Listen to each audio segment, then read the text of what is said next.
एक छोटे से गांव में हरे भरे पेड़ों और चहकते पक्षियों के बीच एक बूढ़ी दादी माँ रहती थीं।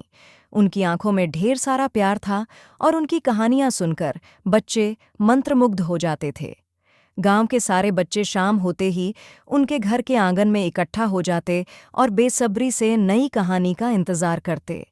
एक दिन जब सूरज ढलने लगा और हल्की ठंडी हवा चलने लगी, तो दादी माँ ने मुस्कुराते हुए कहना शुरू किया। आज मैं तुम्हें एक ऐसे बुराई जानवर का कहानी सुनाऊंगी जो अपने फायदे के लिए सबको परेशानी में डालता है। यह एक जंगल की कहानी है। बहुत समय पहले की बात है। भारत के एक घने जंगल में कई तरह के जानवर रहते थे। यह जंगल बहुत विशाल और हरा भरा था। वहाँ बड़े बड़े पेड़, गहरी नदियाँ और हरी भरी झाड़ियाँ थीं।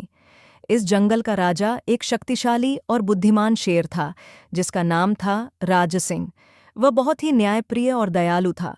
जंगल के सभी जानवर उसका सम्मान करते थे, क्योंकि वह हमेशा सही निर्णय लेता था और जंगल में शांति बनाए रखता था। उस जंगल में कई अन्य जानवर भी रहते थे, जैसे हाथी, बंदर, हिरण, लोमड़ी, खरगोश और भालू। सब जानवर खुशी खुशी रहते थे, लेकिन एक दिन जंगल में एक नई समस्या आ गई। एक चालाक लोमड़ी, जिसका नाम था चतुर, हमेशा दूसरों को धोखा देकर अपना फायदा उठाती थी। वह बहुत तेज दिमाग की थी और अपनी चतुराई से बाकी जानवरों को मूर्ख बना देती थी। एक दिन उसने एक मासूम खरगोश गोलू को ठग लिया। गोलू बहुत सीधा सादा और ईमानदार था। वह जंगल में सबके साथ प्यार से रहता था। एक दिन गोलू नदी के किनारे बैठा था। वह अपनी पसंदीदा गाजर खा रहा था। तभी वहां चतुर लोमड़ी आई। वह बहुत भूखी थी और कोई भोजन नहीं मिला था। उसने सोचा, अगर मैं सीधे गोलू से मांगूंगी तो वह मुझे गाजर नहीं देगा। मुझे इसे मूर्ख बनाना होगा। चतुर ने एक चाल चली। उसने गोलू से कहा, गोलू भाई, क्या तुमने सुना? जंगल के राजा राज सिंह ने तुम्हें बुलाया है। उन्होंने कहा कि अगर तुम तुरंत उनके पास नहीं गए तो वह नाराज हो जाएंगे। गोलू डर गया। उसने सोचा, राजा ने मुझे क्यों बुलाया होगा? वह जल्दी से राज सिंह के महल की ओर भागा। जब वह वहां पहुंचा तो उसे पता चला कि राजा ने उसे नहीं बुलाया था। गोलू समझ गया कि चतुर ने उसे मूर्ख बनाया है। जब वह वापस आया तो उसने देखा कि उसकी सारी गाजर गायब थी। उसे बहुत गुस्सा आया। गोलू अपने दोस्तों के पास गया और उन्हें सारी बात बताई। सभी जानवरों को पहले से ही चतुर की आदतों के बारे में पता था। उन्होंने गोलू को सुझाव दिया कि उसे राजा राज सिंह के पास जाकर न्याय की गुहार लगानी चाहिए। गोलू हिम्मत करके राजा के दरबार में पहुंचा और पूरी कहानी सुनाई। वहां जंगल के अन्य जानवर भी मौजूद थे। भालू बलराम, हाथी मोती, बंदर मोंटू और हिरण चंपा।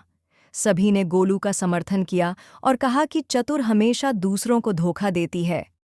राज सिंह ने गंभीरता से सोचा और फिर कहा, हम इस मामले की पूरी जांच करेंगे। अगर चतुर दोषी पाई गई तो उसे दंड मिलेगा। राज सिंह ने चतुर को दरबार में बुलाया। जब वह आई तो उसने बहाने बनाने शुरू कर दिए। उसने कहा, महाराज, मैंने कुछ भी गलत नहीं किया। मैंने गोलू को सिर्फ एक मजाक में कहा था कि आप उसे बुला रहे हैं। मुझे नहीं पता था कि वह इसे सच मान लेगा। राज सिंह ने उसकी बात सुनी, लेकिन बाकी जानवरों ने गवाही दी कि चतुर हमेशा ऐसा ही करती थी। राजा को समझ आ गया कि चतुर ने गोलू के साथ छल किया था। राज सिंह ने कहा, जंगल में कोई भी जानवर दूसरे को धोखा देकर अपना फायदा नहीं उठा सकता। यह जंगल सभी के लिए समान है। इसलिए चतुर, तुम्हें सजा मिलेगी। तुम्हें 1 महीने तक जंगल के बाकी जानवरों की सेवा करनी होगी। अगर तुमने फिर से किसी को धोखा दिया तो तुम्हें जंगल से निकाल दिया जाएगा। चतुर को पहली बार अपनी गलती का एहसास हुआ। वह बहुत शर्मिंदा हुई और बोली, महाराज, मैं वादा करती हूं कि अब से मैं कभी किसी को धोखा नहीं दूंगी। इसके बाद चतुर ने जंगल के सभी जानवरों की मदद करनी शुरू की।